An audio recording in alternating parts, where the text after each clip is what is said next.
साल 2025 अब अपने अंतिम पड़ाव में आ चुका है। 31 दिसंबर 2025 वो दिन होगा जब हम इस साल को अलविदा कहकर 2026 की शुरुआत करें।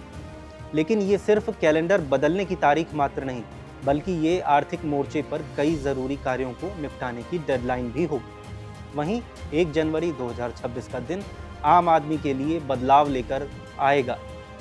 बैंकिंग से लेकर डिजिटल पेमेंट और निवेश से जुड़े नियमों में बड़ा फेरबदल इस साल देखने को मिलेगा। तो क्या वो बदलाव होंगे और क्या कुछ नियम बदल जाएंगे, चलिए उनके बारे में जान लेते हैं। नमस्कार, मेरा नाम है कुशाग्र उपाध्याय और आप देख रहे हैं भारत समाचार का एक्सप्लेनर।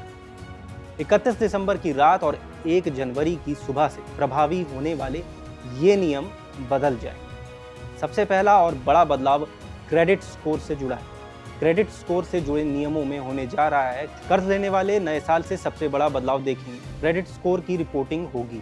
अब तक क्रेडिट ब्यूरो आमतौर पर मासिक आधार पर डेटा अपडेट करता था। 1 जनवरी 2026 से क्रेडिट स्कोर साप्ताहिक आधार पर अपडेट किया जाएगा। अगर आप लोन की EMI या क्रेडिट कार्ड का बिल चुकाने में 1 दिन की भी देरी करते हैं तो इसका असर आपके क्रेडिट स्कोर पर तुरंत दिखाई देगा। वहीं समय पर भुगतान करने वाले ग्राहकों का क्रेडिट स्कोर बढ़ जाएगा, जिससे उन्हें लोन मिलने की संभावना भी बढ़ती रहेगी। दूसरा, स्मॉल सेविंग्स स्कीम की ब्याज दरों से जुड़ा है। इसकी कटौती होने की पूरी संभावना बनी हुई। PPF सुकन्या समृद्धि के निवेशकों के लिए 31 दिसंबर अहम तारीख है। सरकार हर तिमाही ब्याज दरों को अपडेट करती है। RBI ने हाल ही में 5 दिसंबर को रेपो रेट में 0.25% की कटौती करी थी। इसे 5.25% पर कर दिया था। रेपो रेट घटने के बाद बॉन्ड यील्ड में गिरावट आई है।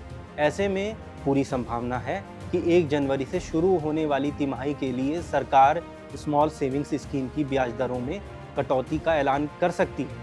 यदि आप निवेश की योजना बना रहे हैं तो मौजूदा दरों को लॉक करने के लिए 31 दिसंबर से पहले फैसला लेना समझदारी ही होगी। तीसरी चीज़ है डिजिटल फ्रॉड और बैंकिंग से जुड़ी। धोखाधड़ी के बढ़ते मामलों को देखते हुए 1 जनवरी 2026 से डिजिटल लेन देन के नियम सख्त हो रहे हैं। सरकार और RBI के निर्देशानुसार UPI प्लेटफॉर्म गूगल पे, फोन पे और व्हाट्सएप को अब ज़्यादा सख्त KYC प्रक्रिया का पालन करना होगा। नए नियम के तहत मोबाइल नंबर वेरिफिकेशन और अकाउंट लिंक करने की प्रक्रिया में अतिरिक्त सुरक्षा लेयर जोड़ी जाएगी ताकि फर्जी अकाउंट्स पर लगाम लगाई जा सके। चौथा अपडेट आपके पैन कार्ड और आधार कार्ड को लेकर है। पैन कार्ड और आधार कार्ड के लिंक न होने से पैन निष्क्रिय हो सकता है।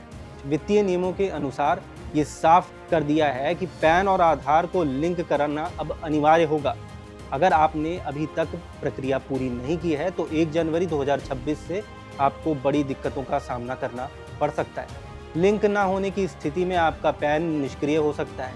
इससे टैक्स रिफंड अटकने, बैंक खाता खोलने में दिक्कत और म्यूचुअल फंड्स या शेयर बाजार में निवेश करने में दिक्कतें आ सकती हैं।